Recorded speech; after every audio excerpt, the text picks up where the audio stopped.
are you doing, Chris, on this fine day? How are you doing? I'm heartbroken. Heartbroken. Eldar have just gone through such horrendous changes. They're out of the game now. Really, just sell all your models. Yeah. It's a tough time for all Eldar fans out there, especially on the Facebook groups. Oh, absolutely. I haven't been reading them, but is there some real salt? I think our one Facebook group I'm on, the admin actually put, guys, can we please stop with all the salty posts, please? It's just getting a bit weary. Yeah, quite a few people aren't happy. Those very special snowflakes who have been playing their sword and board Wraith Knights. Yeah. And now they're a bit too expensive for them. Sure. That genuinely does suck for people. So I have empathy for them there. But, what are you going to do, eh? What are you going to do? Yeah, I will say I don't actually like the change that they made to Wraith Knights. Not Wraith Knights, Fate Dice. The 1 per phase feels just unnecessary.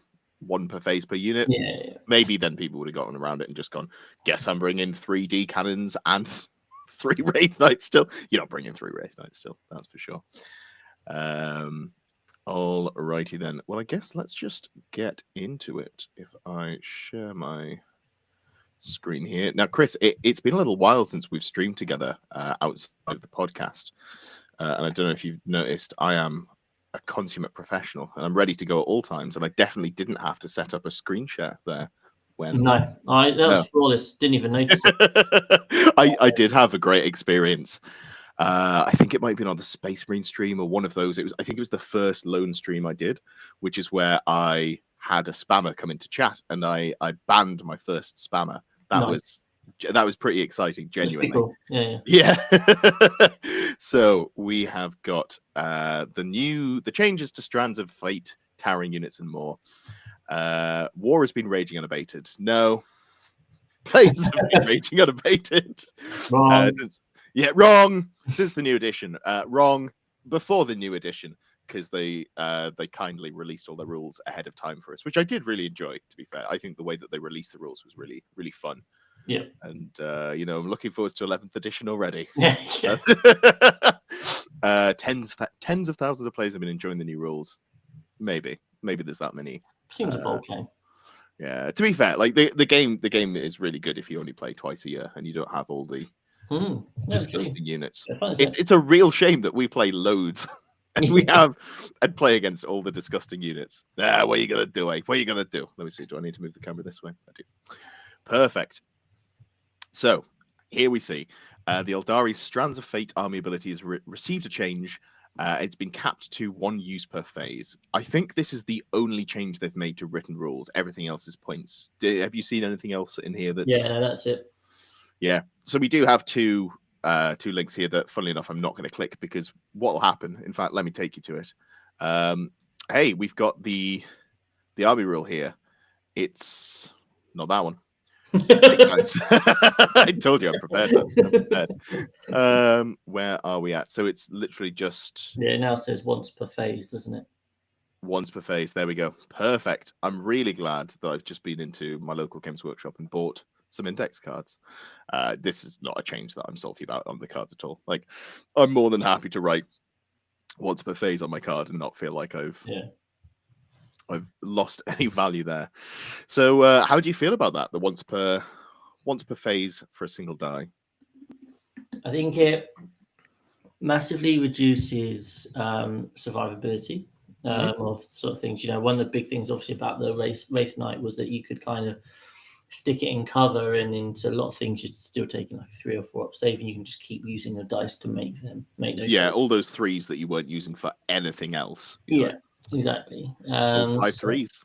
Cool. So I think like that kind of aspect, you get 1 save a turn and you've got to really think long and hard about when to use that if you want to. In terms of output, obviously it massively neuters the Overwatch element of things because you might end up having to use it to get that Overwatch hit, which means you can't reliably then get the devastating wound. Or do you risk to try and get the Overwatch just so you can keep the 6 for the devastating wound? So that's obviously something to consider. Overall, it now feels like it's just a sort of a nice thing to have, but it's really not that big a deal anymore. It's a thing you're going to use just to push through extra damage, as long as you're taking those particular units. So like you still say you're still taking your D cannons, you're like, right, I'm still going to get through my make it mortal wounds, but I'm not going to be able to make sure it's 8 mortal wounds. Sure. And those sorts of things. But once per phase, you still get to use them for your. I know it's like because you're rolling your 12 dice. Half of those are a waste of time now. They're only going to be there to be turned into a 6 by your Farseer if you're still taking a Farseer.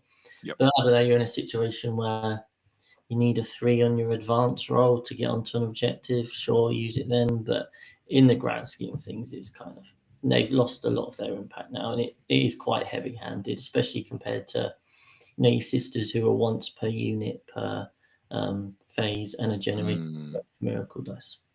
Yeah, I'd have liked to have seen it go to once per unit per phase. I think because right now I don't think it makes them unplayable or bad or even not the best army in the game.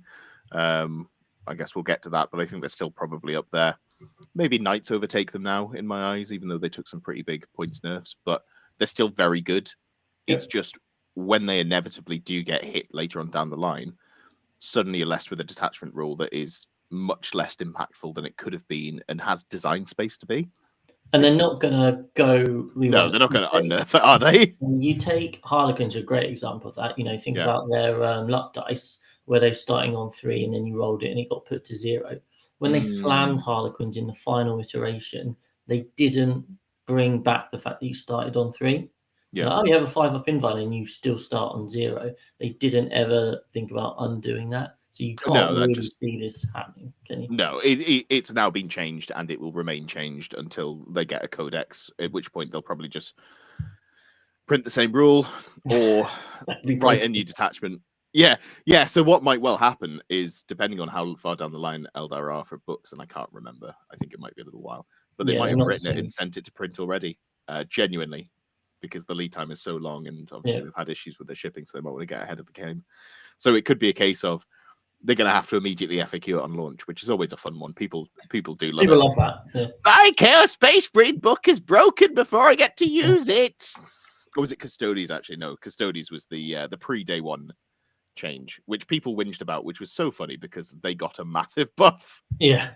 And then became like unplayably good to play against, I guess. Cool. So Fate Dice, yeah, I'm a bit underwhelmed by that, but obviously Eldar did need to make a change. And this absolutely helps limit the amount of mortal wound spam that we're going to see out of them. So, yeah, it is what it is. It's not the end of the world. A large amount, obviously, the mortal wound aspect is the most broken part, but the efficiency of the bright lances and stuff, that's still there because you've still got your hit and wound rerolls. Sure. MSU bright lances is still very much a thing. Yeah, when we get into the list building aspect of this, because we're going to the Invitational in, was it 3 days now, 4 days, Sunday basically coming up. We were talking beforehand about what units we think are valuable, and I was saying still really love Fire Prisms because you don't need Fate Dice for them. You got double hit wound reroll, double wound reroll, flat 6 damage. They're just efficient through and through, and I think even at 150 points they're almost better than they were before. So let's get on to the points. And I think we're going to do Eldar last, because what we'll do is we'll go straight from that to the list building. Okay. So what we've seen is 2 different types of units have been three types of units have been targeted. Number 1 is Eldar, just 5 prisms. I think the only unit that isn't towering or indirect that took a nerf was the Fire Prism, which, to be fair, Tyrannid Harpy went up. Yeah. Okay. Sure. That got a points nerf, did it? It went up a few points. Yeah. I think that's okay. So that's slightly different. Okay, there's 4. So there's Eldar units, there's towering, there is indirect, and then there is spore mine generation, and that'll be why the Harpy went up as well, because it can generate. Yeah, because the Biovores went up, didn't they? Yeah. But I think the only thing that they looked at and went, okay, this is actually too efficient points wise, just as a general unit, was the Fire Prism. And you know what? 100% right. 150 points. I think they're still too cheap. Like, yeah. I would probably start a list with 5 or 6 of them if I could. Genuinely, they're so good. I think I might 3 games in go, okay, this is too many. Back down to 4. But I would absolutely start like playing around with like, I'm going to write a list. There's going to be 6 fire prisms, 150 points. Boom. I've still got, over 1,000 points left of my list to play with. So Adeptus Sororitas, the Exorcist, the initial unit that really made the internet kind of start to panic when they saw the indirect rules. And then next to those indirect rules previewed, they said, and here's the Exorcist. And it ignores all of the penalties. Yeah. 170 points. How are we feeling about that one? Yeah, I mean, I think there were kind of 3 were an auto take in all in Sisters lists, just because it's a bit of an indirect war. They're very good at the indirect. You park and buy the Triumphants of Catherine, and you get all the miracle dice turned into 6s, and you're just going blammo. And I think, what were they originally? So it's got up 30 points. So they were 140 before. So that's an extra 90 points to your list. Yeah. I mean, MSU Sisters is kind of the thing, isn't it? So you're probably losing 2 or 3 elements of your MSU style thing, but I imagine you're probably still slamming 3 of those in your list. Yeah, I think I've been super underwhelmed by everything in the Sisters book, with very few exceptions. And I think at 170 points, you still look at this and go, it's now just good instead of, insane. I think if they had a book with better choices, you'd maybe be a bit more put out. But yeah, it's still very good. Ela Wuzzle says, are we still expecting a balanced data slate on the 7th, or is this all we're getting? I think this is what we're getting. Yeah, this is our thing. I'll be honest. It's not what I wanted, but it's a bit more than I was expecting. I wasn't expecting points changes. I'd have liked them to have in fact, we should probably talk about that. They haven't touched the towering keyword or fixed indirect back to, how it was at the end of 9th. That would be admitting they were wrong, and they can't admit they're wrong too soon. So I think the issue here is not necessarily admitting they were wrong, but I think it's because they've printed rules.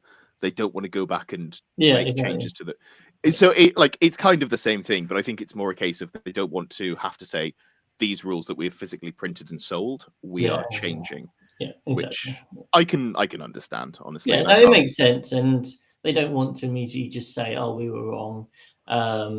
We should have done it this way." So that will potentially come in time, or maybe they'll be too obstinate and they'll keep the towering keyword around forever. Oh God. Well, join me in 18 months' time with our 700-point night chassis while we try and fix the game purely through points.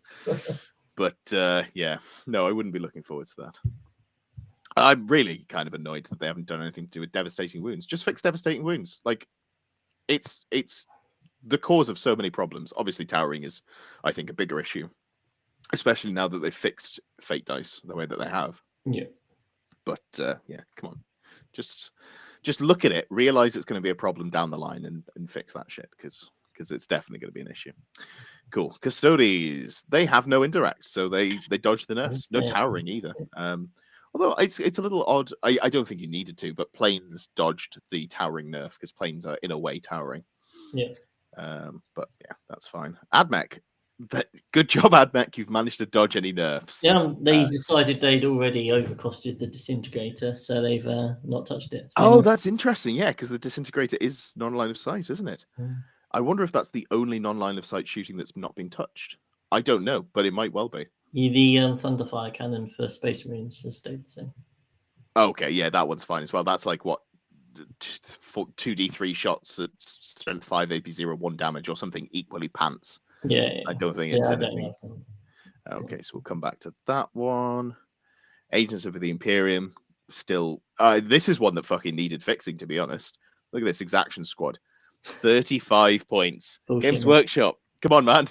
I think they'll get around to that in August. So obviously they were just tweaking the most broken things because the rules have been out for literally, I think, a week and a half officially. Yeah, exactly. You lose track because they're just trying to kind of quash the naysayers early on, weren't they? Yeah, well, I think it's fair to say that they've done the right thing and they've gone for the. At least they've done it right. They've done it. So. And they said in the article as well that they'd be looking at any major pain points and potentially tweaking those if needs be as well. So we might see some small changes coming up. Oh yeah, GSE. They did get a nerf because, as we can see here, Militarum indirect fire has gone up in points, so you can fit less indirect fire into your list. So, I'm so pleased to see this. Basilisk, I've got a list here of how much everything went up. Let's have a look here. So the Basilisk went up 25, the Manticore went up 20, the Wyvern went up 20 as well. The fact that was 90 points, even though I don't think it was amazing at 90 points, just the fact that you had a solid indirect platform at that cheap is slightly upsetting. The Death Strike went up 25. That one I think could have stayed in meme territory, honestly.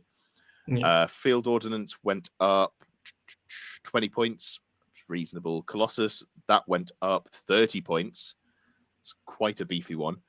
The Earthshaker Carriage Battery went up only 10 points, and the Medusa Carriage Battery went up 15 points. These two kind of concern me the most because they were already 70 or 80% as good as the Earthshaker originally, or the Medusa didn't necessarily have a straight comparison, but was pretty solid. But now the things that they were competing with are 125 points or 135 points, and they're still in the 80 point range. And by that I mean they're 80 points. That's I think we're going to be seeing a lot of direct straight from Etsy Earthshaker Carriage Batteries and Medusa Carriage Batteries in Imperial Guard lists. So I'm expecting to see some. I don't even know if you can still buy them officially on Forge World, but it's an interesting one because the Guard lot are a strange bunch. Even when Guard have been really strong, yes, they are. They have a whatever win percentage of low 50s. So I think you take your traditional Guard player.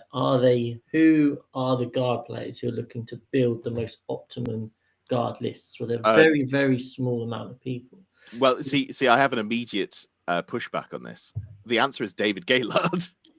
Yeah, so a very small group of people. Yeah, but I'm not worried about bumping into the Guard players you're talking about because I don't think I've ever lost to any of them. But I have lost to David Gaylord. Yeah, and he wasn't playing mass indirect fire at the time. So, but a lot of the top players aren't going to go with Guard. No, I don't think there it will. Are better options. Yes. So then, actually, how many players are you worrying about? David Gaylord. It's not actually David. It's Innes, because I don't think he's going to be playing GSE, but if he decided to pick them up, well, maybe he will actually, because they're looking pretty solid. I know he's out in Tyrannus. Anyway, if he picks up GSE, I can absolutely see him rocking up with just 6 carriage batteries, and then all of his GSE, and being like, cool, this fits into 500 points. Go wild, son. I think you can actually only. I just started listening to the Art of War review of where Innes talks about GSE, and I've actually just got to the part where he was talking about the Guard stuff, and he wasn't super hot on it because he said that it kind of takes away from this idea of the never-ending horde.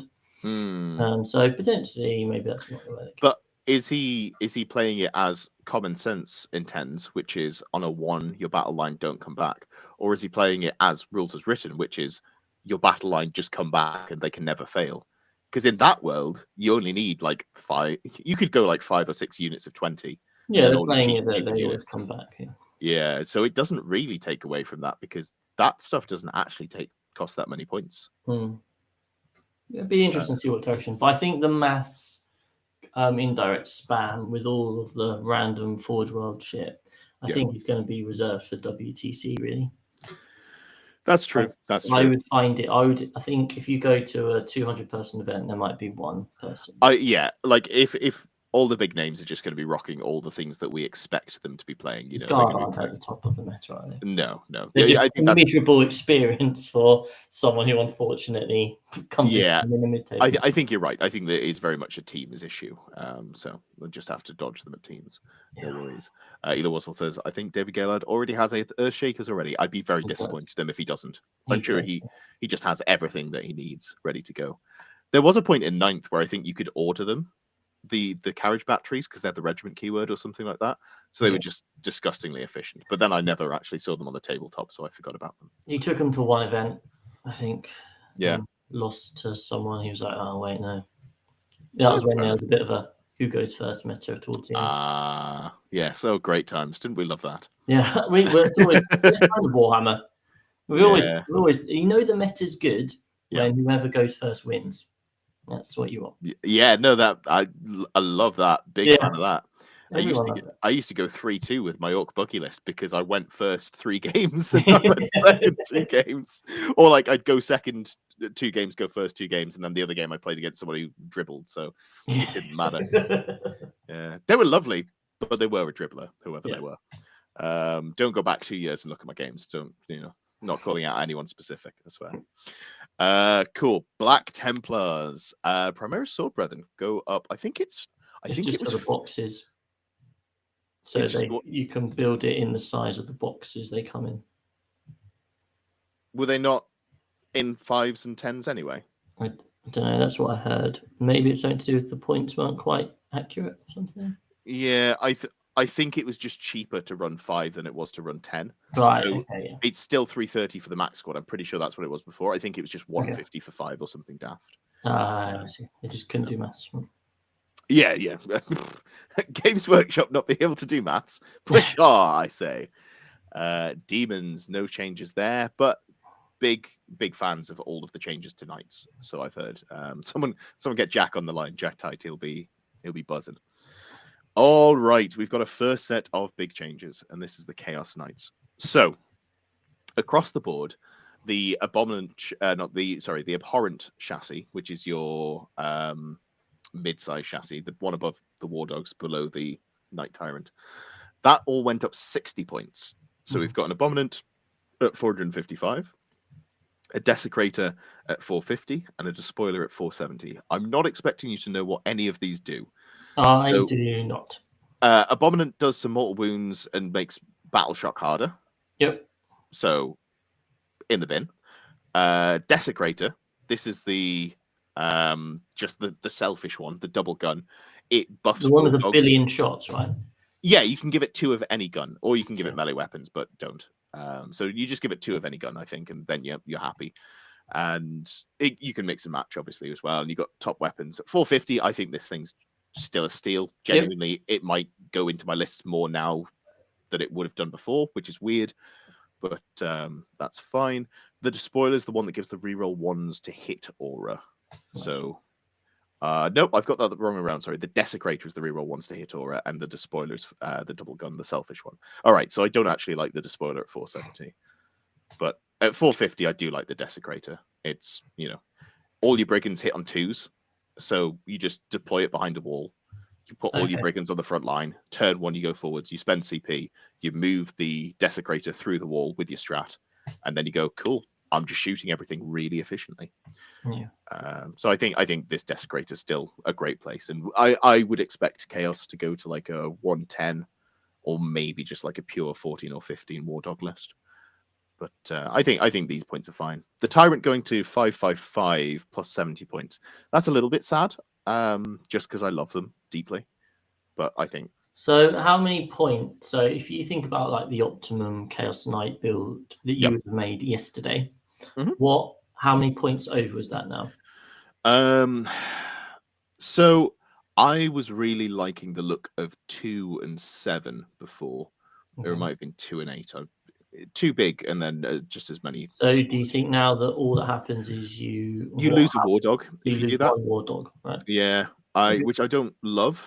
I have heard people say that they feel like just Knights in general have 1 War Dog or Armiger more than they think they should. So this is very self-correcting in that way. I don't know that the Tyrant makes the cut at this cost. It is very good if you give it the Panoply of the Cursed Knight, because that gives it basically Armor of Contempt, which gives you, but that means it's back up to 600 points, which is a lot. Yeah, and no one sane was running them when they were around 600 points. So, not to get any digs in. No. War Dogs staying the same is fantastic. I think this just really, it really splits Imperial Knights and Chaos Knights back to where they were before, which is if you're playing Imperial Knights, you're going to want some big knights. If you're playing Chaos Knights, you're going to want as many of the small ones as possible. Sure. Yeah. I haven't even looked at the Forge World points yet, so let's have a look. So the Asterius and the Porphyrion, they're the big stompy ones.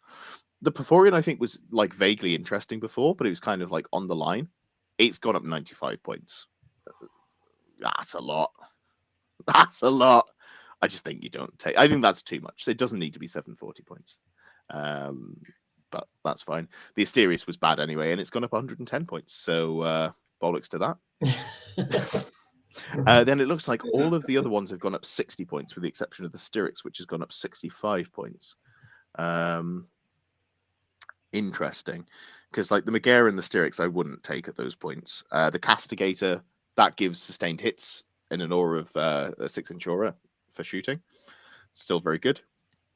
I think basically the way I'd look at Chaos Knights now is, do you want to take one big knight to buff the little ones? And if yes, is it a Castigator or is it a Desecrator? I think that is the only decision making to be had, to be honest. Which is a shame, because the big ones are the fun stompy ones. But I can always just cut the spikes off the models I have. Yeah. Well, any thoughts on those, or should we move on? Towering, still towering, right? So, yeah. Like I think you still want to.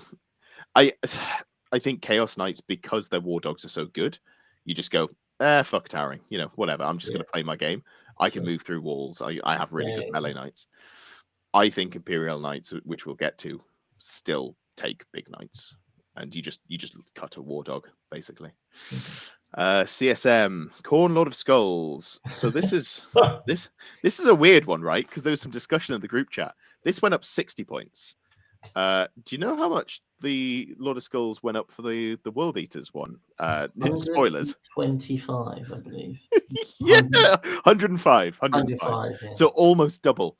It's insane. Yeah, as someone was saying in the group chat, I think someone got spanked by it in testing. So someone's obviously put their World Eaters on the table against, one of the dev team, and they've gone, oh, cool, what does that do? And then just absolutely run them over. Yeah, I'm not sure what the actual difference was on the data sheet of the two. I think literally nothing. Yeah, that's mental, isn't it? Yeah, no, it's daft. But you can't balance between armies and expect everything to be the same. Shut up. Yeah. It's the same fucking model. It's the same model. Chaos do the same things. It's just there's even less shooting in World Eaters. That's not enough reason in my mind to like slap an extra 45 points on top. But yeah, no, I think that just lends more credence to the idea that there are multiple teams that just don't communicate within. But well, it's a lot of skulls, 40 points. Honestly, I think you still consider taking him. I don't think you take 3 anymore, which was a consideration before, but I think you can still run 1 and be very happy about it. Dark Angels dodge the noose. Plague Marines, they can now run 7 models. Nurgle's number. Good for them. It's going to change everything. It's a good change because it'll make people who like the fluff happy. Yes. And not everything has to be competitive. Death Guard players have been sad recently, so and this won't make them not sad, but it is nice that they've at least done it. So big ups, Games Workshop there. Good job. You nailed it. Yeah. It makes no functional difference, but it's a feels good change. So genuinely good job.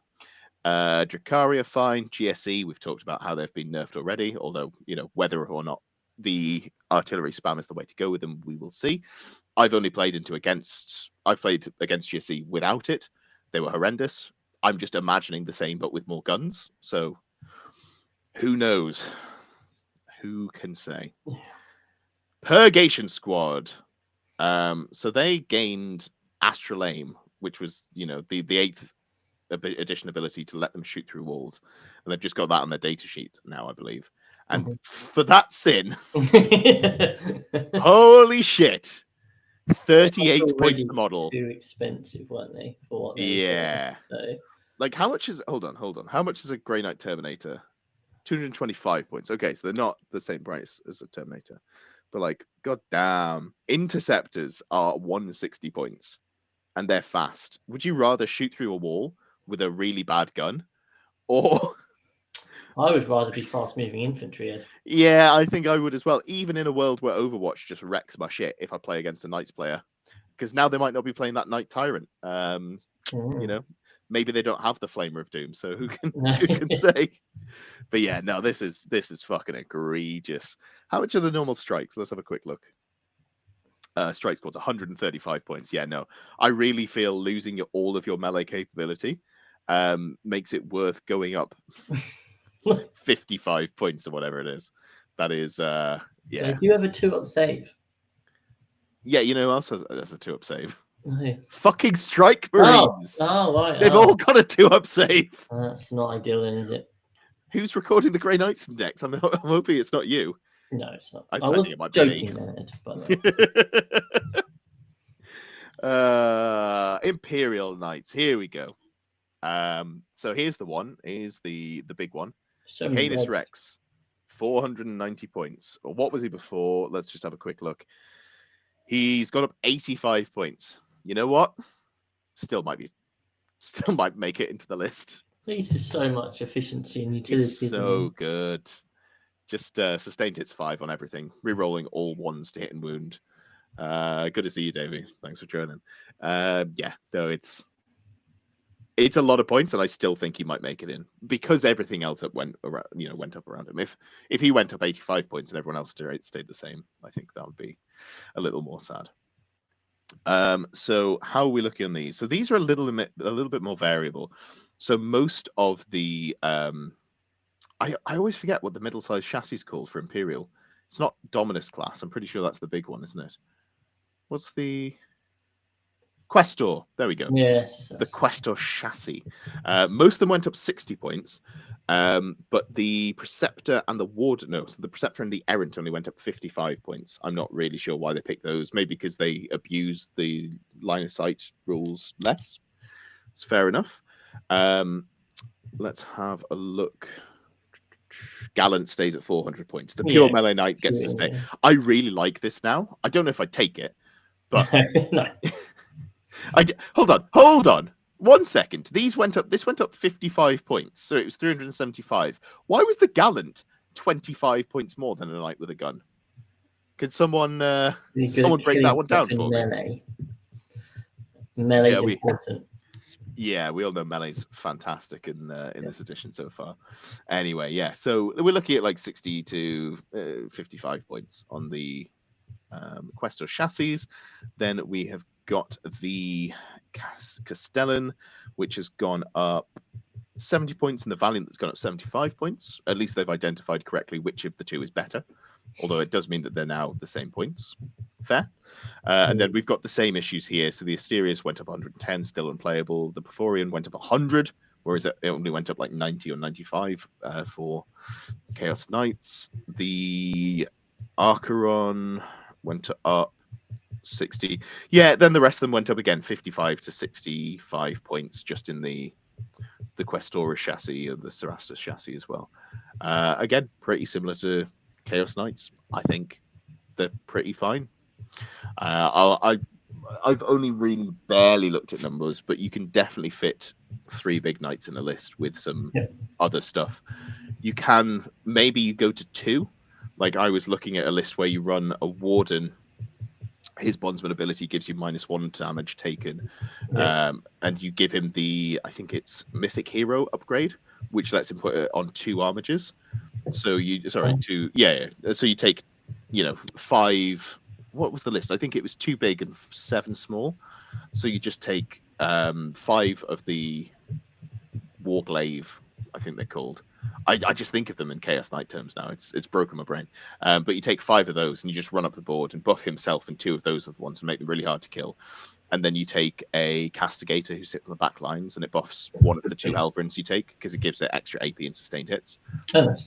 Yeah, I think that's just a good way to do it. And you've only got bolts, the 8 strength, 18 shot, strength 6, AP 2 damage each. But that's still pretty good. You can get some top weapons on the Warden. Towering says fuck you. It's so that's it, isn't it? Towering is so strong. I don't love the Crusader as much anymore now that it's harder to fit more things in. So that was hitting on 2s, re-rolling, yada yada yada. You get some rule if you stand still. Honestly, forgotten all of the rules that Imperial Knights get because fucking play Chaos Knights instead. Yeah, I think there's probably a world where you still just run a triple big knight list, and if you can fit 4 armages in there, which is the same as you had in 9th edition, so 3 big, 4 small, I think there's probably legs to that. Cool. Well, let's move on. Photon didn't need a nerf. Necrons did need a nerf. Didn't get one apart from the Seraptic Heavy Construct, 540 points. That's fine. They've just gone everything with towering, get fucked. Yep. So that has gone up to plus 70 points. That's fine. It's not an issue now, but they've just decided it might be an issue down the line. I'm okay with that, honestly. The Morkanaut went up 350 points. Interestingly, the Gorkanaut didn't, but it has less guns. The Morkanaut is the slightly more shooting favored model, so that went up 45. That's fine. I don't really care. I wasn't going to take one anyway.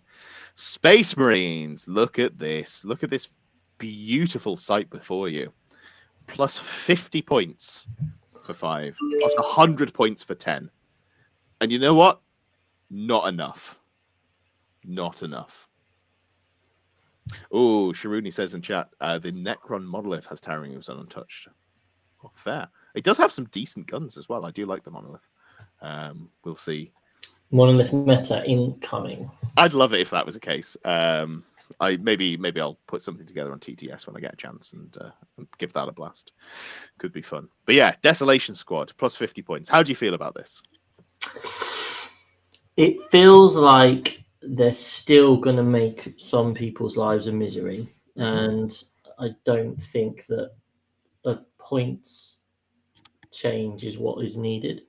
I think that the fact that they're still pretty efficient with all of the buffs and stuff you can give them is the fact, and it just means that you're not going to see 30. Yeah. They're not just going to be blowing you off the board, but you're still taking some. I don't know what the numbers are these days, but you're still definitely taking some because they're so powerful. So I've seen some people talking about this, and my opinion was that anything more than 10 was always the incorrect choice. Just take the one squad with a Bolt of Discipline, and everything else you were just wasting your time, because you don't need 2 squads to absolutely light something up, and you don't have the buffs to make them anywhere near as punishing on that second unit.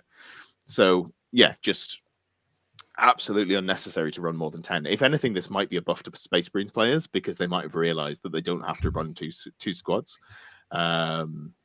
Sometimes you gotta be handed the tools when you're too busy, hitting the car door with a rock. Space Marine players are stupid. That's your hot take, basically. Yeah, let's go with that.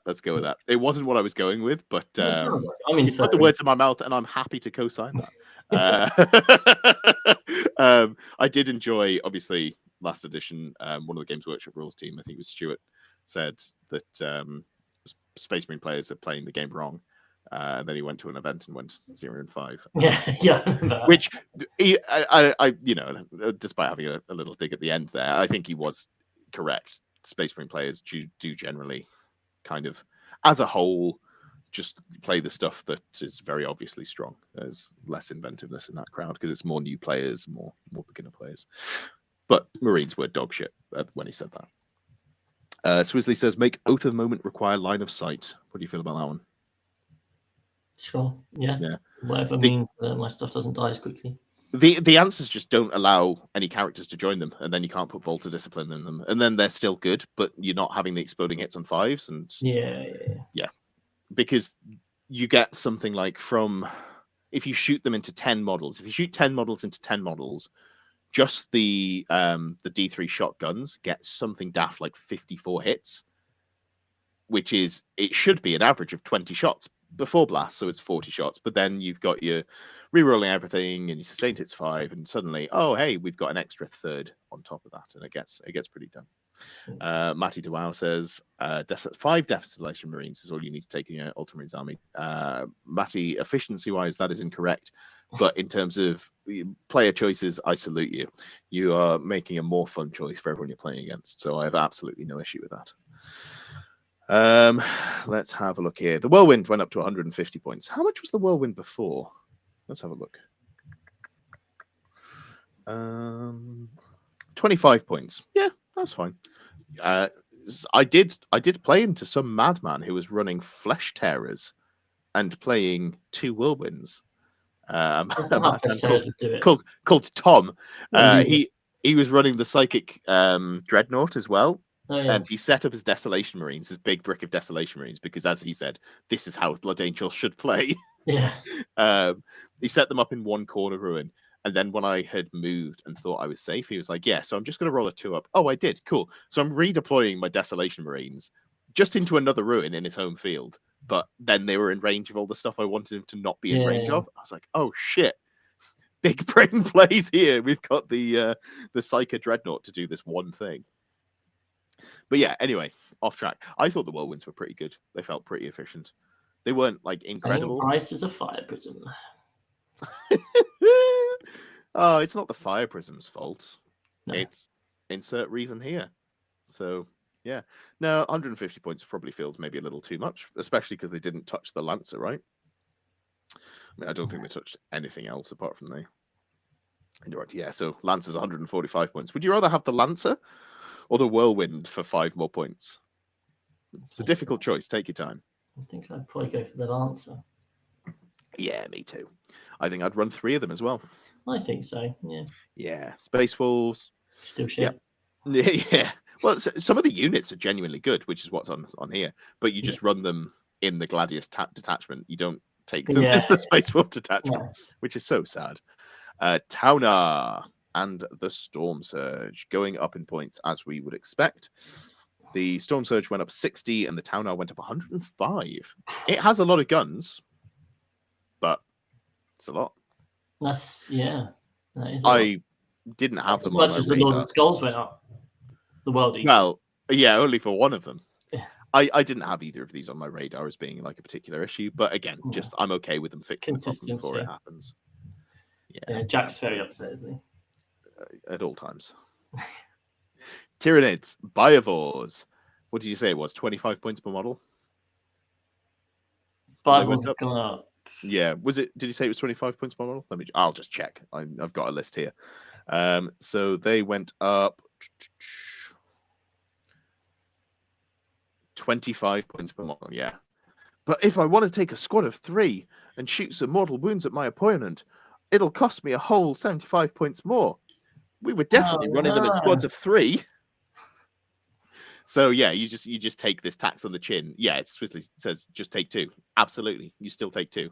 Just fix the goddamn 3. No, because you only need 2 to max your points. You only take 3 if you're expecting to die to indirect, which I guess you're hoping with all the other indirect going up, you can avoid. But yeah, so they just need to put this in the bin, and I'm assuming when the first data slate comes around, they said autumn. So I'm assuming 3 months from launch, which will be September, October time. Probably mid-October, I would think. At that point, I assume Biovores will get nerfed and Spore Mines will stop working. But yeah. Swizzly says, score 40 points with Spore Mines. Yep. Score Mines? Score Mines, yeah. Harpy, that went up as well. I don't care. It was bad before. Like, genuinely, the other flyer, I think, looked more exciting to me, the Hive Crone, and now it's just more expensive because it can spawn Spore Mines. What are you going to do? What are you going to do? And then here, this beautiful thing, we did kind of spoil it. Fucking hell. Like, it's so expensive. So expensive. That's just not okay. And that's the end of that document. That is the end of that document. But like, fucking hell, man. I don't know why they've done this to them. They already are paying through the nose for their like actual premium melee units. Why are they now doing it for their only like decent shooting unit as well? Yeah. Games Workshop, please. They didn't deserve Ferrect.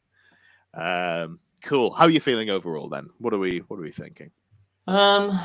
It's a first Passover. Yeah. They were never going to be. It's just far too soon to have. I think it's quite interesting that they decided to, in no shape or form, buff, like the weak armies. But it's far too soon. Who's shouting loudest at the moment? It's all the competitive players saying everything's broken at the top end. Shit's fucked. Yeah, you gotta fix it. The Death Guard people have been pretty loud.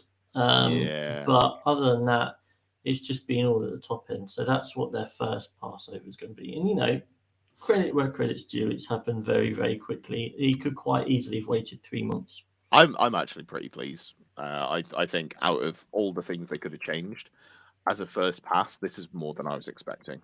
I wasn't expecting any points changes. Thank you, Illywazzle. Get to Eldari last. We just sort of got to the end and forgot that it happened. We both kind of just resigned ourselves to these points changes not actually making a difference. Well, here's a big one. Eighth night, it was, what is it, plus 100 or something? It was plus a lot. 95. Oh, you know that. You know what? Actually, that put 95. Maybe I'm still taking 3. 105, even more. Cool. Yeah. My initial thought when I saw this was maybe you still run 1. I don't know that you do, simply because of the fate dice change. Because it's now hard to get. You can't just consistently point at a unit and say that's dead, which is what the Wraith Knight did before. They're just a more of a reasonable unit now. Are they the most efficient unit in the book anymore? No. But they're just a big towering object that still puts out a lot of damage. The big question is, do they survive long enough to get there? Kind of for the value, you know, beforehand you could be putting your high dice into killing your opponent, your low dice into making your saves because that's all you needed to do. And you took 3 of them and you had a huge amount of redundancy. Whereas now it's, well, I've got this big one and it can kill some stuff. Oh, I went second. Are they going to be able to see it and blow it up? I've gone first. Am I going to get 2 or 3 rounds of shooting out of it? And just that threat and fear might mean that the players don't take the Wraith Knights and they look elsewhere. There's definitely a school of thought at the moment anyway that you should be going more down the MSU route is definitely an option. So people will still try 1, 2, 3 Wraith Knights. And I think if you're a TTS aficionado, that's definitely going to be a right. Let's run 2 and see if I can still smash everyone.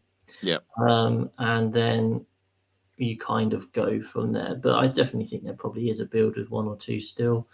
3 just feels far too many now because I just think it's very expensive. The reason you took 3 was because you spammed all your fate dice immediately and tabled your opponent and then played a fair game turn 2 onwards. But your opponent had a fair game where you had 2,000 points and they had 200. Yeah, exactly. Whereas now that's not. That's my sort of fucking fair game.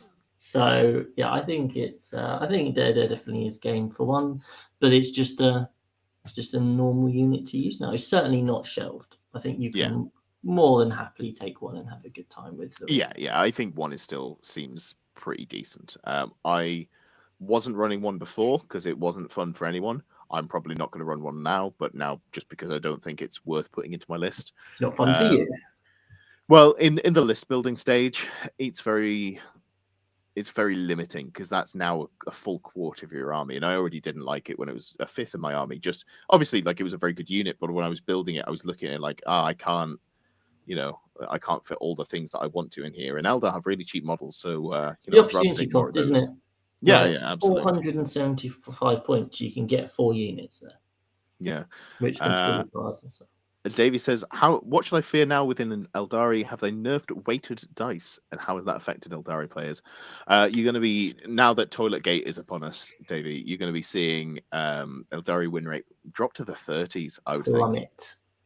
Yeah, it's yeah. But so he says, what should you fear now? So onto what might still be the most efficient model, in my opinion.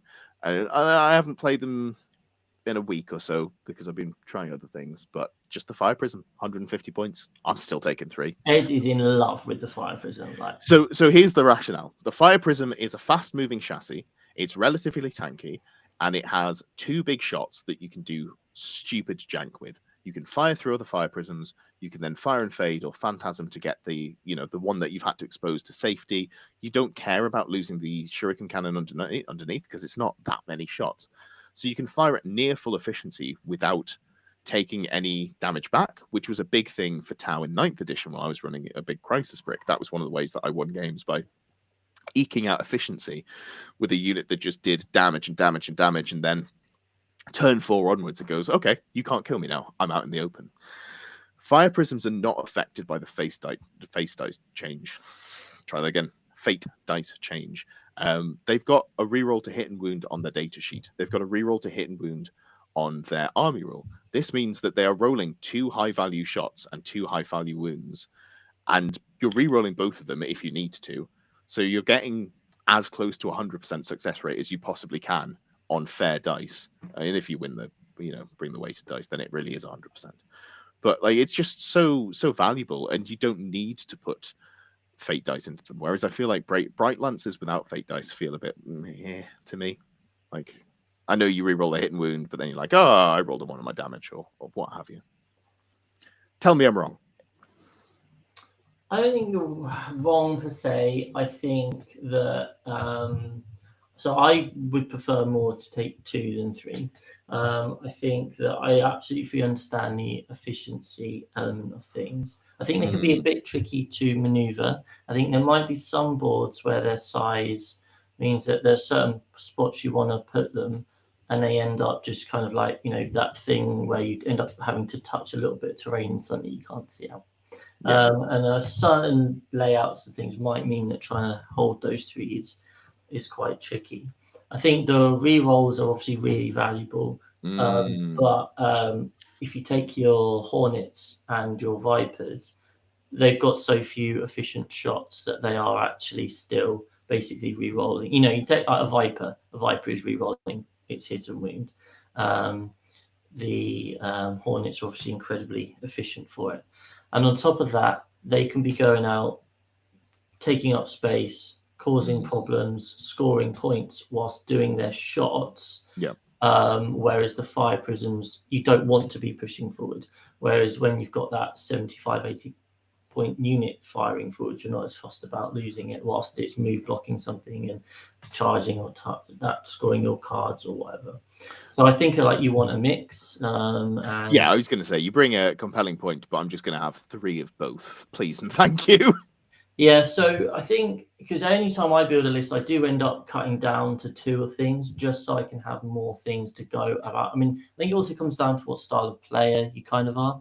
I've always certainly preferred to have more small units to go and do things. I don't really like playing the style of list, which is like, I don't like a Manny Chima list, which is like ultimate efficiency, bam, bam, bam. So you saw Manny's list where he went to Luxembourg and he took 3 Wraith Knights, 3 Fire Prisms. And then Wraith Knights. Not Wraith Knights, Warp Spiders. Yeah, so he takes like the ultimate. I much prefer to have just a variety of things to go out and play and play the missions and move block and screen and like all those sorts of things. And I think that's just like a personal preference thing. So I generally lean more into when I'm building a list, I'm like going through what are the things I must have? I'll put 2 in a list. Yep. And then once I got to the point where I've got the stuff, I'm like, right, now do I want 3 of this thing? That's funny because when I write a list, I put 3 in a list, and then I go, what else can I cut to make sure I don't have to cut my 3rd of a model? Yeah. It's I'm definitely more in the Manny style of approach, where I'm like, these are the efficient things, let's take them. So yeah, fire prisms still like either very good or insanely good, depending on where you fall on that. I don't think anyone's saying that anything worse than just a very good model. Support weapons, 105 points. You still taking the God, what's the really crap one that has direct fire?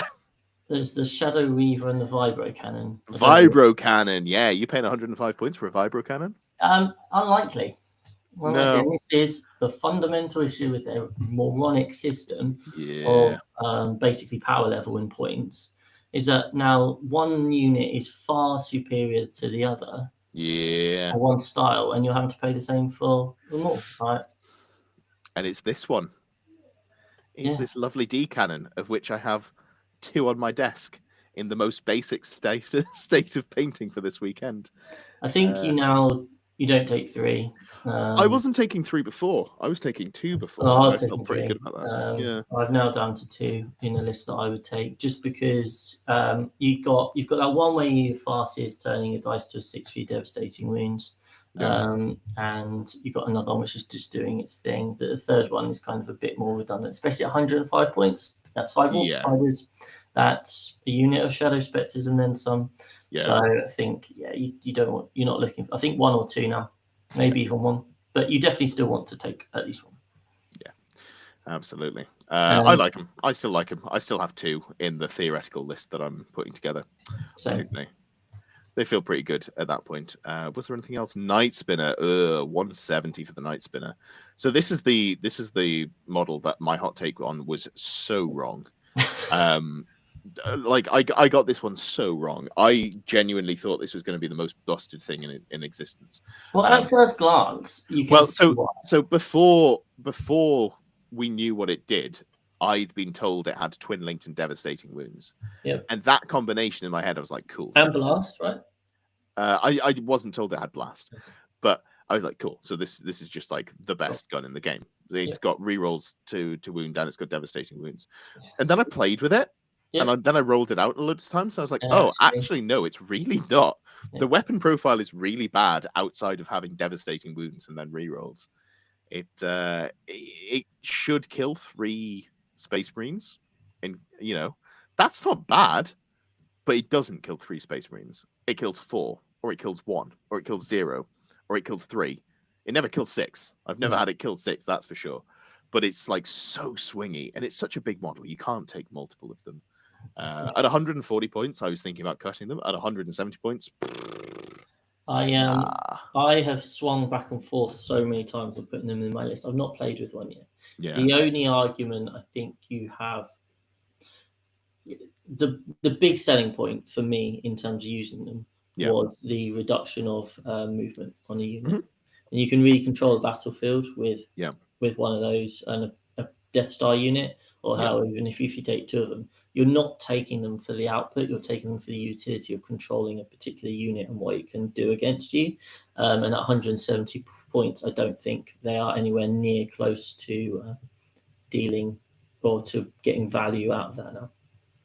Yeah, no, I absolutely agree. And I don't think they were anywhere near as good as they seemed on first take, even before they went up in points. So they're gone. They're out my list. I've got, you know, like 3 Night Spinner chassis, or just the turrets anyway, because I'm going to use them for fire prisms kicking around. But yeah, I'm not upset at that. What else went up? The Scat Arch Wraith Knight went up 440 points. So that is weirdly maybe a consideration for me, because it's got the, hold on, let me pull up the profile. So it's got basically the Chaos or Imperial Knight weapons, the melter guns. I think it's just straight 2d3 shots, strength 12, AP4, d6 damage with whatchamacallit, with melter 2. Let's just have a look here. I accidentally clicked on Combat Patrol and I was like, why are there only four rules in here? Weirdly, that's not it. All right. Scatter, where are you? Not with the rest of the Wraith units, incredibly annoyingly. Here we go. So 4 shots, hitting on 3s, strength 12, AP4, d6 damage, melter 2, and you can have 2 of these. So I think there is a world where if you want to abuse towering, you bring this thing and then you just deep strike it in, and you go pew pew pew, goodbye to all your lancers. It seems decent to me. Yeah. Yeah, I mean, it's already pretty efficient for its cost, just like it doesn't do devastating wounds, is the thing. No, so. And you're in this. It's quite funny because you've got Jack in the chat there, who's obviously wanting all the Eldar goodies, and we're here trying to work out what the most optimum units are for the Eldar, and it's just about the right combination to. You're looking for that perfect combo, aren't you? Which means that you go into the meta and you can deal with all of the different things. And I think it's quite interesting. It's certainly first world problems, but you're still trying to make the best list you can, aren't you? And is he the most optimum use of 440 points in an Eldar list? I think it depends. If we see like a lot of vehicles, if we see so many vehicles that fire prisms can't deal with them, maybe there's a world where I consider it. Yeah, which could be, genuinely could happen if because the problem is with fire prisms, you've got to. What? I thought there weren't any problems with fire prisms. You've got to hide 3 quite big chassis. That's the issue. So I think having something that you just like beta strike with, because maybe I think there is a world where you look at it. So yeah, that is the world. So we are looking at, hold on, is there a way for me to just share this little bit? I don't think there is, so we're just gonna go back to sharing. Professional. Cool. So we're going to do some quick list building because we both are playing different. Well, you didn't have a list. I had a list, and now it's different. To be fair, I do have a list now. Yeah. It's not an optimum list. I'm not taking because I don't own the models for my best list, so I'm kind of fooling around and trying. So that's the thing, and you have more models than me. I'm very much a newcomer to Eldari. Yeah. So what I was running before was, let me just put it in here, Autark, Wayleaper. I think it's an interesting opportunity to talk about kind of like the list building process. So yeah, absolutely. For me, it's I'm going to go to begin with. I'm going to go with what are the things that I feel have to be in the list every single time. Yeah. And I think currently the Wayleaper is an auto take, and it's one which I really hate having to put in my list, but yeah, I think you do because it's 80 points for a CP every battle round, and it's a lone operative, and he can advance and do actions if needs be. And he has fight first. He has fight first, and I think just that utility for 80 points, is just the most efficiency you can get. So every list I start with will always have the Wayleaper in. Yeah. No, that's absolutely where I'm starting as well. And I think also, especially now that you can only do the whatchamacallit, the one fate dice a turn or a phase, sorry.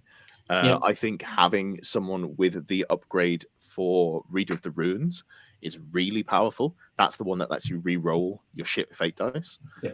I think it's absolutely necessary. If you're not doing that. Then you come to the other thing that was an auto take, which is the Farseer on foot in a blob of 10 Guardians. Yeah, we had I had a hot take on that one.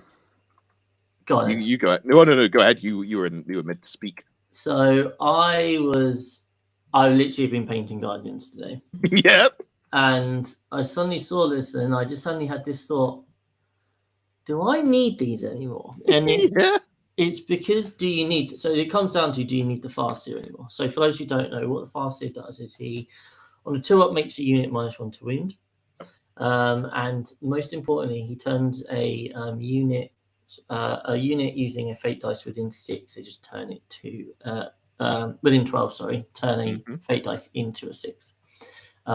So there is a huge amount of efficiency there. Then I was giving him the Reader of the Runes, so he could then re-roll one of the dice, one of his fate dice turn, which was the one that the Guardians were generating, because you could use your dice at all times. So that is a what's a Farseer, like 70 points or something. So that's like 180-ish point package. Now you don't need as many fate dice. Turning the 1 into a 6, I think it depends on what other things go in the list. And I think there are lists out there now where you don't take the Farseer.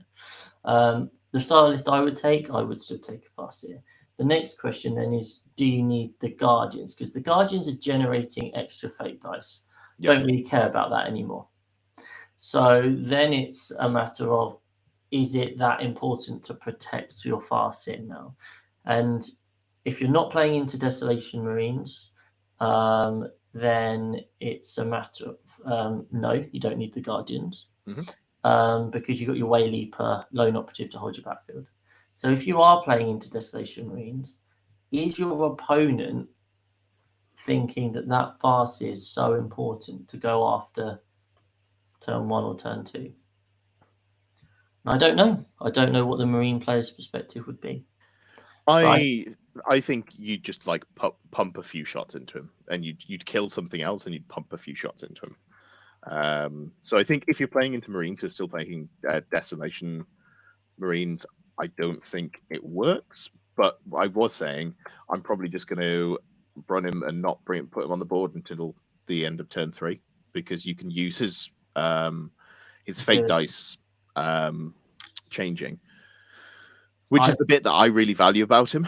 I've always valued the -1 to wound and turn 6 thing, because I was saying to you, I have him within 12 inches of a D cannon to make sure I get a 6 on the wound roll. And I've always had the -wound on a useful unit. So it's either been the Incarn, or in my current list, it's 10 Wraithguard.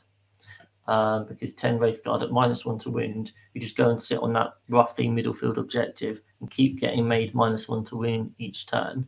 Yep. I do really like. But that just depends on like kind of playstyle and stuff. So I think it's quite interesting that just from the minor changes we've had today already, something that was a core part of my list anyway, and I think a lot of lists out there, now is no longer something which you would necessarily take. Sure. Whereas at the moment you are writing up your current list that you. So this is the list that I was playing. This is the one that I was thinking of, and it was very much a case of Eldar are stupid, and there's no point in me bringing 3 Wraith Knights, so let's just limit myself to a theme. Yep. And I think it was still a pretty good list, but it definitely had some limitations. Yeah. So it was the Autarch Wayleaper as the Warlord, because fucking obviously. Has to be. 2 Spirit Seers, 1 for each unit of Wraithguard. 1 had Reader of Ruins to, turn shit fake dice into good ones, hopefully. Yep. And 1 had Fate's Messenger, which was once per turn, flip a die to a 6 after you've rolled it. Obviously, this is really good on the Death Jester, but I just can't see myself ever running him when you can put it on something like 10 Wraithguard, where you're just like, okay, cool. That means devastating wounds. Neat. So that's obviously something to be considering. Then I had 2 squads of Rangers because cheap chaff is good. I had 2 support weapons, which these were 85 points when I had the list, which is why I'm 35 points over. 2 units of Warp Spiders, a single unit of 5 Wraith Blades on its own, 2x10 Wraithguard, again, with the Spirit Sires, and then triple Wraithlord. And this was very much a meme pick. This was not something that I thought was good. No. I think they're not bad for 160 points. And I think if they were available for other armies like Space Marines, I wouldn't be upset at it. I'm super bummed about them having Ballistic Skill and Weapon Skill 4.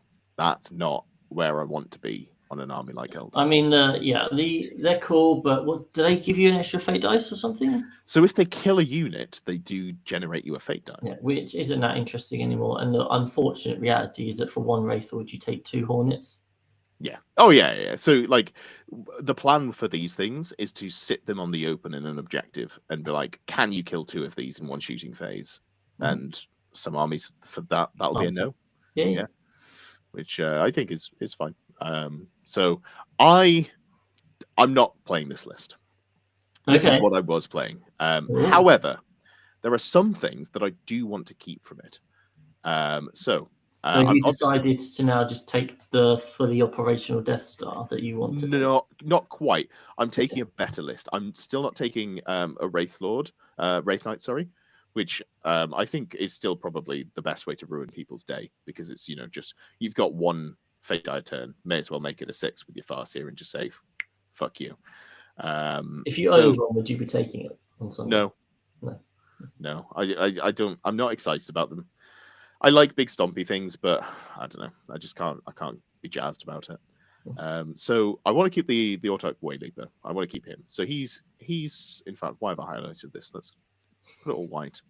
So definitely keeping the Wayleaper. This is fine. I think you've got to take him. Just generating the extra CP is so valuable. And then everything else he does on top of that, I'd pay 80 points for. Yeah. I think I want to keep a single Spirit Seer. And the one that I value the most is the one that flips a die to a 6, because now you've got limited fate dice. It's basically an extra fate dice. Yep. So I'm going to keep that one. The Rangers, they might come back in, but we'll get rid of them for now, because I think I'm going to have less points to play around with. The 2 support weapons, I think I want to keep the 2 support weapons, and I think I want to keep the 2 squads of Warp Spiders. Yep. I think they still play in the way that I want them to. The Wraith Blades are coming out. They might go back in, but I think for the start of the list building, they're going out. And as much as I'd love to run 20 Wraithguard, I'm dropping 1 squad. Elden Warden says, hello, people. Hello. Good to have you here. We have reached the list building part of the stream for the Invitational. A quick note for everyone. This is the 6++ Invitational. It is team members and friends. It is definitely, you're allowed to bring the nastiest stuff possible. There are no rules outside of, tournament rules, but I am limited by my collection, and also I don't really want to bring a Wraith Knight, so we're not doing that. I'm gonna leave these 3 Wraith Lords in. I know that's not good, I'm aware that's not good, but I'm gonna do it because I think cool. I think that's sort of like you're a fun guy. Well, that's sort of the little bit of like ooh that I'm sure. give myself. Yep. So at this point, a solid 480 points of ooh. It is 6 Bright Lancers, and admittedly they're only hitting 4s, but they get 3 rerolls between the 3 of them. So it's not any Hornets or Vipers. No. That might be the reason that they're staying in. Do you own any Warwalkers? No, I've got 1, but like at this point, I've kind of locked in. Okay. I'm like, fuck it, I'm running through Wraith Lords, and so for anyone who hasn't seen, I have got 3, and I have actually pretty much finished painting them to a battle ready standard. But so I've got them already, and that is part of the reason that I want to run them, especially this one here, who is Naruto running, because I want to put it on the table across from people and see people's reactions. I think that's going to be very fun. Eldon Warden says, I love seeing live list building and adjustments. Found the channel through the Jakari Index videos. I'm really sorry that you had to watch Tom to get to us. Obviously, he's the weak link here, but good to have you. Glad to see you. All right, so we've got some stuff that's very good. We've got the Wayleaper, we've got the support weapons, we've got the Warp Spiders. This is just like core, I think, of every other list at the moment. Then I've put a squad that I think is good, but it's kind of like you wouldn't see it in every list. This is not a tournament staple, to steal a phrase, but I think it's a good unit that will give a lot of armies some problems. So I'm happy to do that. And then we've got the meme shit at the bottom, which is the 3 squads of Wraith Lords. What do you think I should put in with my remaining 640 points? And is it 3 Fire Prisms? So if I'm thinking in terms of how this looks on the board right now. So you've got your Wayleaper that's going to sit on your back objective and not take spot. You've got your 10 Wraith Guard with your Spirits here who are kind of there near the front. They're going to try and get into that middle and just be like, come and deal with me. Oh, when you shoot me, I'm going to shoot you back. Oh, you charge me, I'm going to shoot you back. That sort of thing. And I do res a model in your command phase and my command phase. Yeah, so because sloppy rules writing. Yeah. That is part of that is why I like the Farseer, because in this build, the Farseer is getting to make them that 1 unit -1 to wound, and is getting to make the support weapon have a 6 on his wound. So I quite like that. It's then, in terms of my style, I want the fast moving stuff. So then Shadow Spectres or Warp Spiders is the. I've already got 2 squads. So you've got 2 units of Warp Spiders, which is great. How many points you got left? 120. So if we take out the Fire Prisms, because you seem unconvinced on those, and I've put the Farseer in. Definitely take 2 Fire Prisms. Definitely take 2. Okay, so we'll put 2 in. Yeah, you need good firepower. And we're going to put in Reader of the Runes on the Farseer, because I think it's such a good unit, and that kind of bridges the gap between what you think a Farseer should do and what I think a Farseer should do. Yeah. Of the runes, so that puts him up to 85 points. Great unit. So this leaves me with 255 points. And just quick note, Swizzly says you take in tactical or fixed secondaries. I'm probably going to be playing around with tactical. I think Eldar are an army that does it very well, and also just it's a bit of fun, isn't it? Bit of banner. I'm definitely on at this stage in the game when we're still just learning so much. Maybe in a few months' time, I will have a better knowledge and be able to think about how games play out and what fixed Eldar can do well. So Eldar don't need to take tactical in the way that some armies do, because some armies need the CP regen for discarding a card. Eldar have that shit on lock already. You can't get an additional CP, so you've got the Autarch already.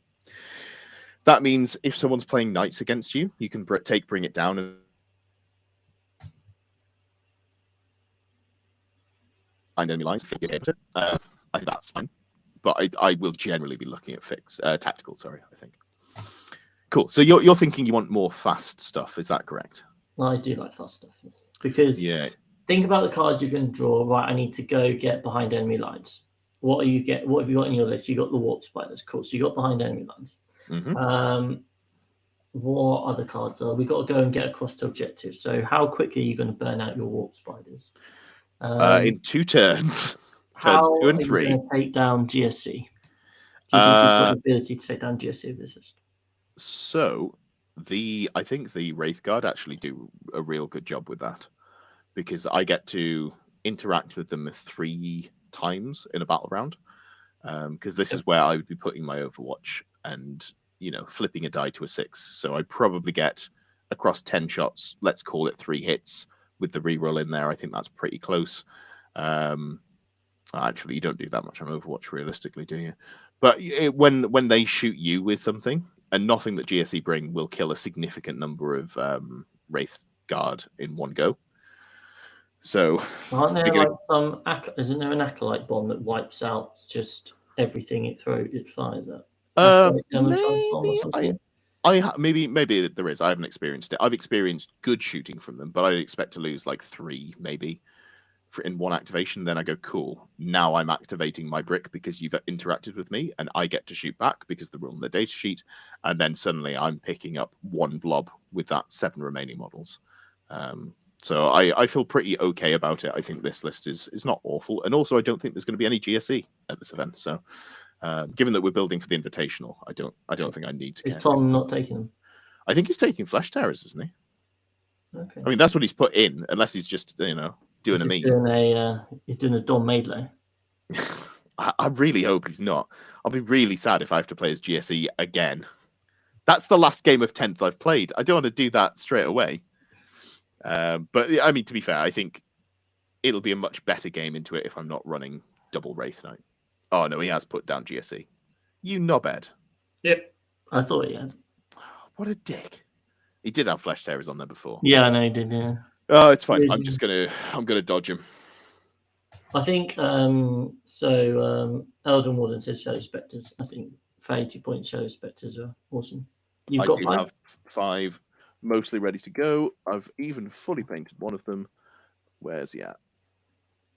And in answer to Elden Warden saying what Spider's offense seems meh, you're not really taking them for the offense. You're taking them for their maneuverability and how well they can play the particular cards. But on top of that, Flamers are now good. They've got the devastating wounds that can spike. I played Lee on TTS the other day into his Chaos Marines, and I've rolled like something obnoxious, like 7 or 8 6s, and I was just like 7 or 8 mortal wounds. So the Flamers are nice into the chaffy stuff. It's just a large amount of shots, but you're taking them for that 24-inch move. Yeah.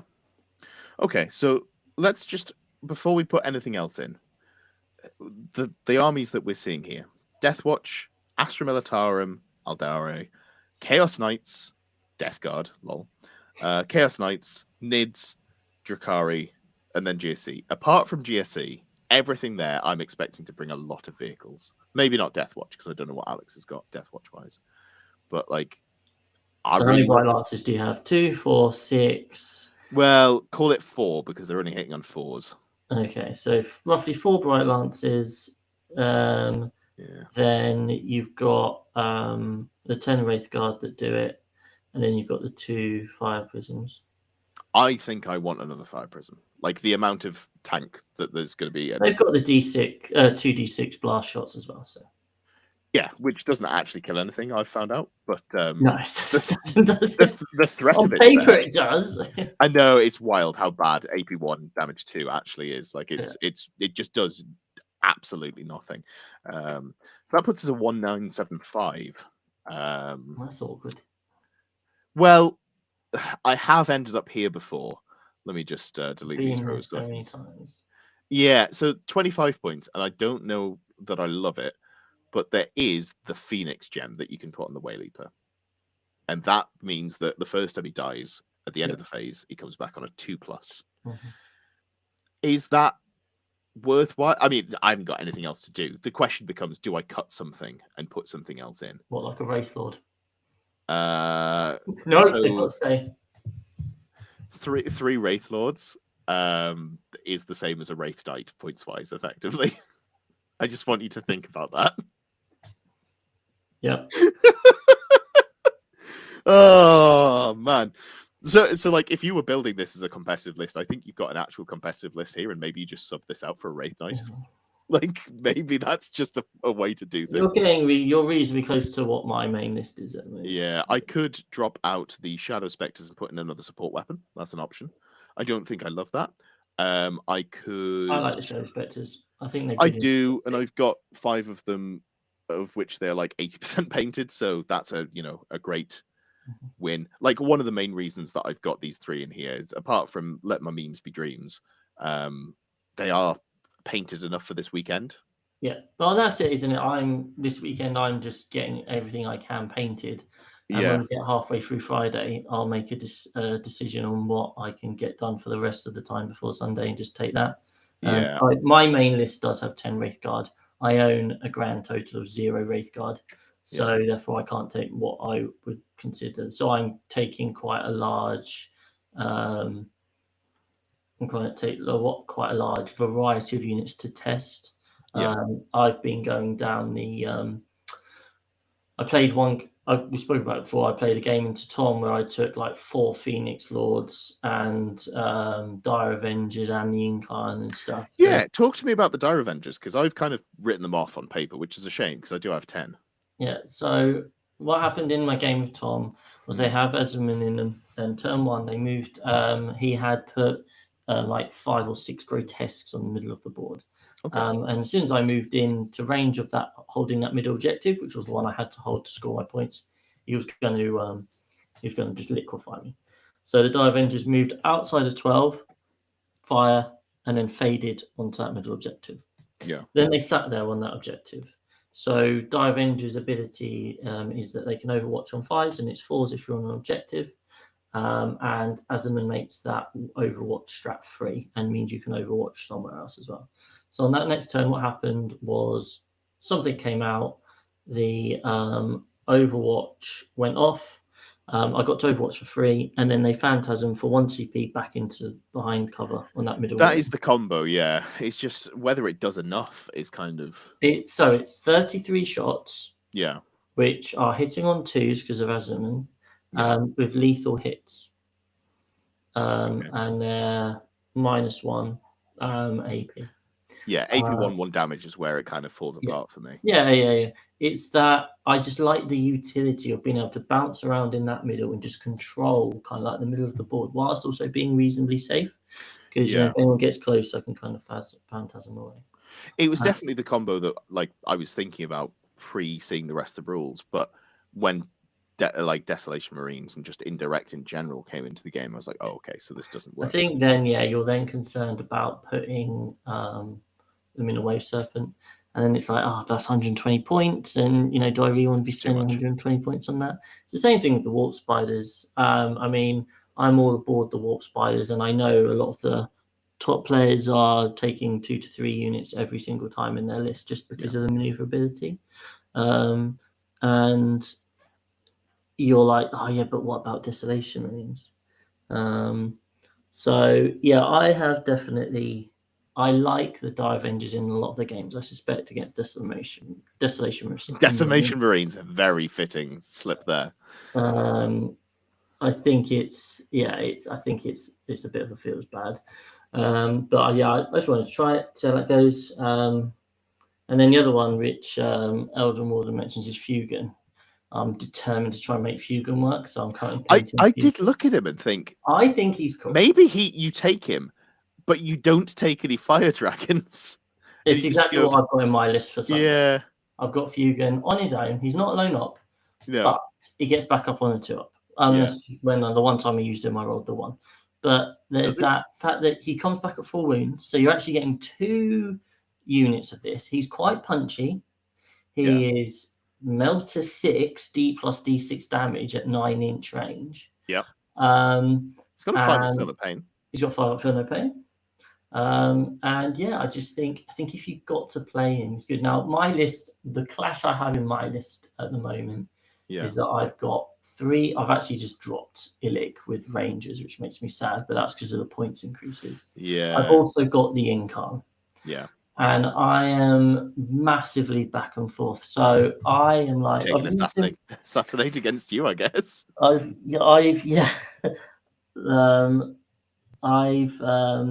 been back and forth on the Incarn so many times. It's so funny. I was listening to Howlstorm Mikey, and he was like, I can't believe the Incarn's not gone up in cost. He's just absolutely broken. He should be like 350 points. Yeah. I was like, no one in their million years is taking the Incon for 350 points. Like 200. Are you trying to say that Mikey's hot takes might not be dead on? Mikey hates Eldar is what I've picked up from the few streams I've listened. But to be fair, that is the correct opinion. Yeah, my current list, I've narrowed it down to 5 characters, unfortunately. I think there is scope for Fugan and the Dire Avengers of the Zerman. I think the Incon probably doesn't fit into the list, but I won't take the Incon. My league list doesn't have the Incon in it, but I want to keep using the Incon to see if actually maybe there is. I just think there have been multiple times in 9th edition where her output didn't quite deliver, and now she's even worse. Her output's even worse. Her damage is less. She doesn't ignore invulns, and she's got less attacks. You know who's tanking does have pretty good output? That's an Avatar of Cain right there. And I really want to put him into some stuff, but I didn't feel like I had enough time to paint him in a way that I would be. That's it, isn't it? You kind of want to do the Avatar justice. The Incarn being able to teleport heroic or charge the turn that she does it is the big draw. Yeah. So yeah, we'll kind of see. I've still got the stuff. I mean, I don't own any Wraith Lords, unfortunately. So I can't quite go down that route, but I have got 2 Hornets. That might be better. Some would say that would be better. Some might say that would be better. I have got some Rangers in there.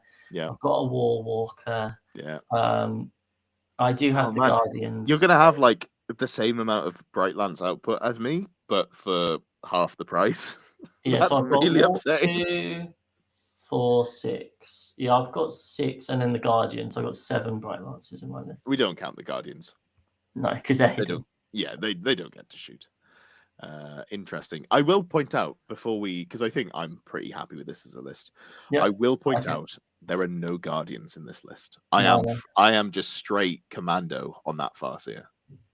I think there is, because for that 110 points, that's a third. That's 2 units of Rangers. Yep. Which has got a lot more utility of that screening out aspect.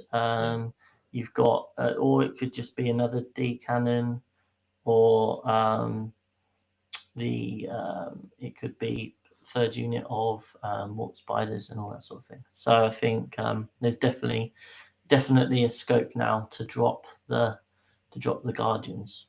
I'm very interested to sort of get a bit of a pulse on the meta this weekend and see how many non-Marine players are running indirect in their lists. Well, who can do it? The Exorcist insists. Buddy, everyone that we've just been through and has had nerfed points. We've just gone through them. But yeah, so the Exorcist is one. But there aren't going to be that many Sisters players. So let's go down what we've got on here. So we've got Alex is playing Deathwatch. So he could very possibly be running 10 Desolation Marines. Ashley's running Astra Militarum. I'd be disappointed in him if he didn't have some indirect in there. Yeah, of course. Then we've got 2 Bens, and I don't know what they're playing. There's you with Eldari. I'm not worried about your non-line of sight, and you're not worried about mine because it's only 24 inches, and we'll just avoid it. Dave Murdoch, is he running Imperial Knights? Is that no? Dave will be running Grey Knights or Nids or Custodes. I don't know what he's on. Okay, cool. So none of those we're super worried about indirect. Den Reed, Chaos Knights. I'm a little concerned he's going to take all the Havoc launchers, which are not like super effective, but they are very good into Eldar because you just go, oh, you wait to fire. I'll kill a Farseer. We've got me with Eldari. Jack Davis Fletcher. Do you know what he plays? I believe it's Guard. Oh, God, more indirect. Joe Waddock. I'm pretty sure Playburst Crawlers retained their indirect, so they've got some there. John Scrivens. He's going to be playing Dark Angels for the indirect there. Lee Jones, Chaos Knights, indirect there. Liam Waswick, Tyranids. No indirect there to speak of, I don't think. He's a madman.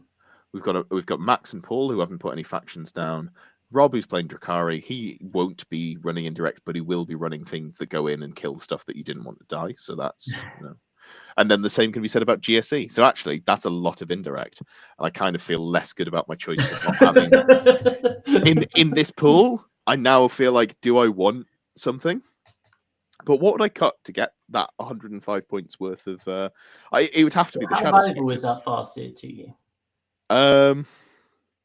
So here's the problem: the Spirit Seer with Fate's Messenger, that has to stay in as far as I'm concerned. Yeah, I mean that's with the Race Guard though. Because it's 2 free Fate dice every battle round, as long as they're alive, and I'm super on board with that. Then I feel like I need someone with Reader of the Runes, because your lower value Fate dice will just exist and do nothing if I don't have someone to re-roll them. It could be on another Spirit Seer, which I could just attach to a Wraith Lord and be like, haha, one of them hits on 3s. Which is, not great, but it's a thing. It is a thing. Yeah. Oh god, I've just realized Wraithguard can't do mortal wounds when they Overwatch, because the Spirit Seer gives them lethal hits. So I'll roll 6s, and then I'll just absolutely melt one guardsman. Yeah, I had that against Lee Overwatch. I was like, I rolled my 6s. Yeah. I don't get any devastating wounds here. No. It's a weird thing. You're like, oh, this is good, but also Eldar players try to rub their 2 brain cells together. Yeah. So I guess the obvious thing is I could drop the Phoenix Gem, which I super don't need. This feels like it's just there because I've got nothing else to do with my points. I could drop the Shadow Spectres. Yeah. I could put in 10 Guardians. Yep. How do you feel about that? What's your opinion on that? Is that better or worse than the Shadow Spectres, do you think? In this pool? The Shadow Spectres deep strike, right? They do, yeah. I think it depends entirely on how important that Farseer is to you in this list. Fate dice. Because I like my Farseer. Yeah. I like that. I like Wraithguard being -1 to wound. I like my D-Cannon doing the 6. So I like having that. And I've not played with Shadow Spectres yet. So I would go down more the Farseer and Guardians route. But if you don't value that Farseer as much, then there's room for you even just putting the Farseer in and being like, mortal him or indirect him if you want. Yeah. But hey, if you're indirecting my Farseer, you're not indirecting my Wart Spiders or my Shadow Spectres or whatever's on the board, because you haven't got many things that indirect wants to go into. Yeah. The only thing is the Wart Spiders. Yeah. Which I will be leaving out of range of it. Eldamord says, good luck at your event. Thank you very much. We'll meet in the final. Maybe. Cool. Well, I think I'm pretty happy with that. I think that is a list that I am okay with, and maybe I'll make some tweaks to it over the week. And by that I mean I will definitely be tweaking, but I might end up back at this. So yeah, all right. 2,000 points now. So. Yeah, it's not too shabby. And then I guess I put the fucking Phoenix Gem on him because what else am I doing at this point? Yeah. Cool. Well, I did promise Chris it would be a tight 90 minutes, and we've exceeded that by 2. So we're going to call it there. Thanks so much for tuning in, guys. I hope you enjoyed the list building and us laughing at the points changes. Go fuck yourself, World Eaters players. And I'm sorry.